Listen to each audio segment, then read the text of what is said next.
Mob justice তাহলে জিনিসটা কি? প্রথমত মবের সাথে জাস্টিস কথাটার কোনো যায় না, যদি আমরা জাস্টিসকে একটা ন্যায় বিচার হিসেবে ধরি। মব আক্রমণ হচ্ছে।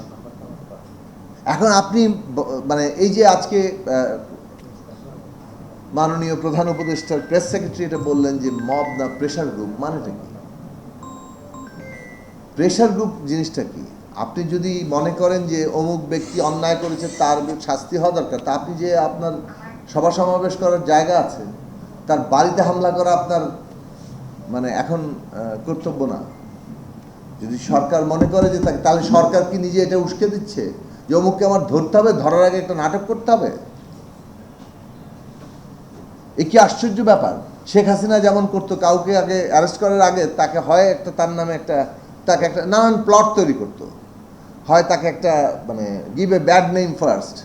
আপনার বহুজনের ক্ষেত্রে এটা বলা যাবে। আগে তাকে একটু ভিলেন টাইপ বানিয়ে নিয়েছে, সোশ্যাল মিডিয়া 2-3 দিন ধরে তাকে একটা বেশ চলেছে, তারপর যায় তাকে অ্যারেস্ট করেছে। তা আপনি তো সেম পদ্ধতি অ্যাপ্লাই করছেন। আপনি কোনো ব্যক্তির গলায় জুতার মালা পরাবেন, এটা একজন ব্যক্তির যে মানবিক অস্তিত্ব তাকে আপনি অপমান করছেন, এইটাকে বলে বিমানবিকীকরণ। একজন সর্বোচ্চ অপরাধীকেও তা করা হয় না কিন্তু, কারণ অপরাধীকেও ফাঁসি দিলেও তারও কতগুলো মানবিক অধিকারকে স্বীকার করে নিয়ে কিন্তু সেই কাজটা করা হয়। আপনি এটা করতে পারেন না। এই যে উদাহরণ তৈরি করছেন, উদাহরণ কিন্তু ফেরত আসবে। এই উদাহরণগুলো কোনোভাবে এই কারণে গণতান্ত্রিক ব্যবস্থায় গ্রহণযোগ্য হতে পারে না। তো এইটা আমরা বলেছি যে মবের জায়গা নেই। জনগণ রাজনৈতিক সংগ্রাম করে, সেটা মব না, সেটা পরিষ্কার উদ্দেশ্য থাকে। তো মব আর গণতন্ত্র, গণতন্ত্রের জন্য রাজনৈতিক সংগ্রাম, এই দুটোকে এক মিলিয়ে ফেলা যাবে না। ভবিষ্যতে এরকম দাঁড়াবে রাজনৈতিক সংগ্রাম আর মব যেন একই জিনিস। ফলে মবকে জাস্টিফাই করার কোনো রকম সুযোগ নাই। মব কোনো গণতান্ত্রিক ব্যবস্থার অংশ নয়, তাহলে রাষ্ট্র তার নিজের অস্তিত্বকে আসলে নাই করে।